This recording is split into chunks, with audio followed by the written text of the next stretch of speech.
నమస్తే, welcome to True9 news. Alluri Sitaramaraju జిల్లా పాడేరులో వైసీపీ యువత పోరు నిరసన కార్యక్రమం. అల్లూరి సీతారామరాజు జిల్లాలో మాజీ సీఎం వైసీపీ జగన్మోహన్ రెడ్డి పిలుపు మేరకు స్థానిక ఎమ్మెల్యే మత్స్యరాసడ్ విశ్వేశ్వరరాజు ఆధ్వర్యంలో చేపట్టిన యువత పోరు నిరసన కార్యక్రమం. వైసీపీ క్యాంప్ కార్యాలయం నుండి ర్యాలీగా ప్రభుత్వంకు వ్యతిరేకంగా నినాదాలు చేస్తూ కలెక్టర్ కార్యాలయంకు చేరుకుని కూటమి ప్రభుత్వం అధికారంలోకి రాకముందు ఇచ్చిన హామీలు తక్షణమే నెరవేర్చేలా చేయాలని, నేటి ప్రభుత్వం ప్రజలకు చేస్తున్న అన్యాయాలను తెలియజేస్తూ జిల్లా డివిజనల్ రెవెన్యూ ఆఫీసర్ డిఆర్ఓ పద్మావతికి వినతి పత్రం అందజేశారు.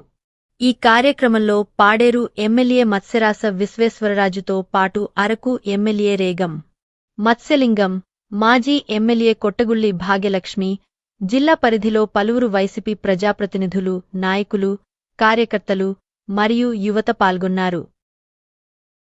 ఆదేశాల మేరకు ఈరోజు అల్లూరి సీతారామరాజు జిల్లా అధ్యక్షులు స్థానిక శాసనసభ్యులు మత్స్యరాస విశ్వేశ్వరరాజు గారి ఆధ్వర్యంలో, అదేవిధంగా అరకు శాసనసభ్యులు రేగం మత్స్యలింగం గారు, అదేవిధంగా ఇక్కడ విచ్చేసినటువంటి ప్రతి ఒక్కరు కూడా ఎంపీటీసీలకి, ఎంపీపీలకి, జెడ్పీటీసీలకి, సర్పంచులకి, ముఖ్యంగా అల్లూరి సీతారామరాజు జిల్లాకు సంబంధించి యువజన విభాగం అధ్యక్షులు శేఖర్ ఆధ్వర్యంలో ఈరోజు ఇంత చక్కటి కార్యక్రమాన్ని నిర్వహించడం జరిగింది.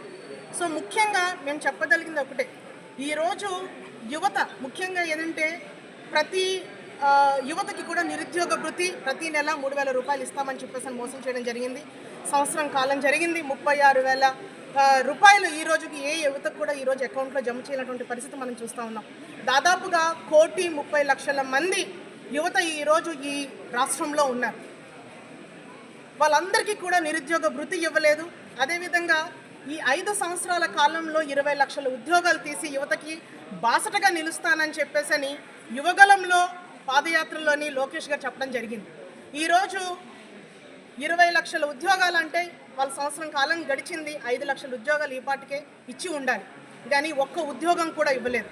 గౌరవ మాజీ ముఖ్యమంత్రి వర్యులు జగన్మోహన్ రెడ్డి గారు అంటే మా టెన్యూర్లో 19 to 24 మనం చూసుకోగలిగితే శాశ్వత ఉద్యోగాలు అంటే ఒక సచివాలయాల వ్యవస్థ ద్వారా శాశ్వత ఉద్యోగాలు కల్పించినటువంటి ఘనత జగన్మోహన్ రెడ్డి గారికి మాత్రమే దక్కుతూ ఉంది. అదేవిధంగా వాలంటీర్స్కి, ముఖ్యంగా వాలంటీర్లందరికీ కూడా దాదాపుగా 2 లక్షల పైచీలకు ఈ రాష్ట్రంలో పనిచేసినటువంటి వాలంటీర్లకి 10,000 రూపాయలు మీకు జీతం ఇస్తానని చెప్పి మోసం చేసి ఎన్నికల్లో వాళ్ళతో పని చేయించుకొని ఈరోజు ఎన్నికలు అయిన తర్వాత వాళ్ళు గెలిచిన తర్వాత ఈరోజు వాళ్ళందరినీ కూడా రోడ్డు మీద పడేసినటువంటి పరిస్థితి మనం చూస్తూ ఉన్నాం. అదేవిధంగా ప్రతి ఇంటికి కూడా రేషన్ అనేది ప్రతి డోర్ డెలివరీ చేయాలి, ప్రతి ఒక్కరికి కూడా అందాలని ఒక లక్ష్యంతో MDU వెహికల్స్ అనేది పెట్టడం జరిగింది. దాంట్లో దాదాపుగా 20,000 మంది పైగా ఈరోజు రాష్ట్రంలో పనిచేస్తున్నటువంటి వాళ్ళందరికీ కూడా ఈరోజు MDU వెహికల్స్ ఎవరైతే నడుపుతూ ఉన్నారో వాళ్ళందరినీ కూడా ఉద్యోగాలు తీసేసే పరిస్థితి ఈరోజు మనం చూస్తూ ఉన్నాం. అదేవిధంగా ప్రభుత్వం చేత వైన్ షాప్స్ అన్నీ కూడా మనం నడపాలి, ఎందుకంటే మద్య నియంత్రణ అనేది చేయాలని ఒక ఆలోచనతోని ఒక టైం బౌండ్ పెట్టుకొని ఎంతోమందికి ఉపాధి కల్పించినటువంటి బెవరేజెస్లో కల్పించినటువంటి ఉద్యోగాలు కూడా తొలగించినటువంటి పరిస్థితి ఈరోజు మనం ఈ కూటమి ప్రభుత్వంలో మనం చూస్తూ ఉన్నాం. అంటే ఈరోజు అన్ని వర్గాల ప్రజల్ని మోసం చేస్తూ ఈరోజు ముఖ్యంగా యువత ఈరోజు ఎంతోమంది ఉద్యోగ అవకాశాలు కల్పిస్తుంది ఈ కూటమి ప్రభుత్వము. నారా లోకేష్ గారు చాలా పెద్ద ఎత్తున సభల్లో చాలా గొప్పగా నిరుద్యోగుల గురించి మాట్లాడారు.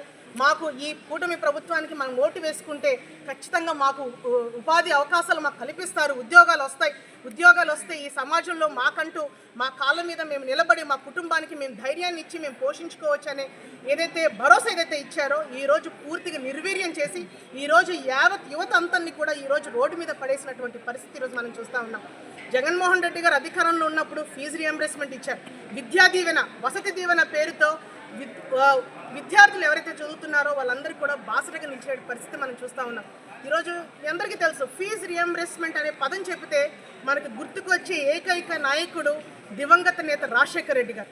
ఎందుకంటే ప్రొఫెషనల్ కోర్సుల్లో చదవాలి, ఉద్యోగాలు తెచ్చుకోవాలి, ఈ సమాజంలో గౌరవం పొందాలన్న ఒక ఆలోచనతోని ఆ రోజు రాజశేఖర్ రెడ్డి గారు ప్రవేశపెట్టినటువంటి ఈ పథకం ద్వారా ఎంతోమంది పేద విద్యార్థులందరూ కూడా పెద్ద పెద్ద చదువులు చదువుకొని ఈరోజు ఉన్నత స్థాయిలో స్థిరపడ్డారంటే కేవలం ఫీజు రియంబర్స్మెంట్ ద్వారా.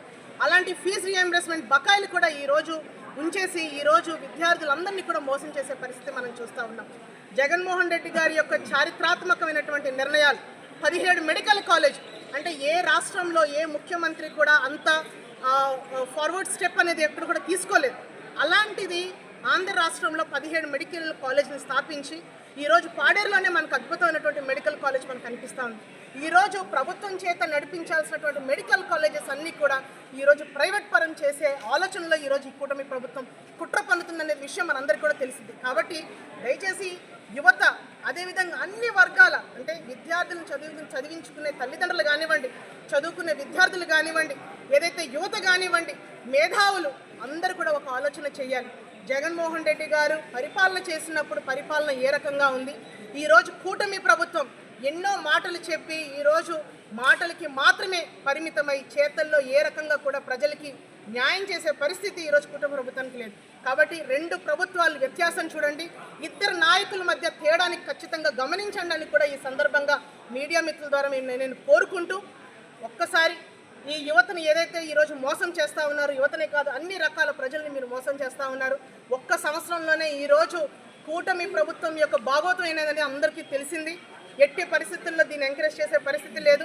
దీనికి దీనికి తగిన మూల్యం ఖచ్చితంగా మీరు చెల్లించుకునే పరిస్థితి వస్తుందని కూడా సందర్భంగా నేను తెలియజేస్తూ, ఈ ప్రజాక్షేత్రంలో ప్రజలకు ఇచ్చినటువంటి మాటని నిలబెట్టుకొని ప్రజలకు అనుగుణంగా పరిపాలన చేసేవాడికి మాత్రమే నిజమైనటువంటి స్థానం ఉంటుందని కూడా ఈ సందర్భంగా నేను తెలియజేస్తూ, గట్టిగా ఈ కూటమి ప్రభుత్వానికి మేము హెచ్చరిస్తూ ఉన్నాము. మీరు ఇచ్చినటువంటి హామీల్ని నెరవేర్చండి. నెరవేర్చలేని పక్షాన వైఎస్ఆర్ కాంగ్రెస్ పార్టీ ఖచ్చితంగా పేద ప్రజల, ఈ ఆంధ్ర రాష్ట్ర ప్రజల తరపున పోరాటం చేస్తుందని కూడా ఈ సందర్భంగా నేను తెలియజేస్తాను. Thank you. జై జగన్.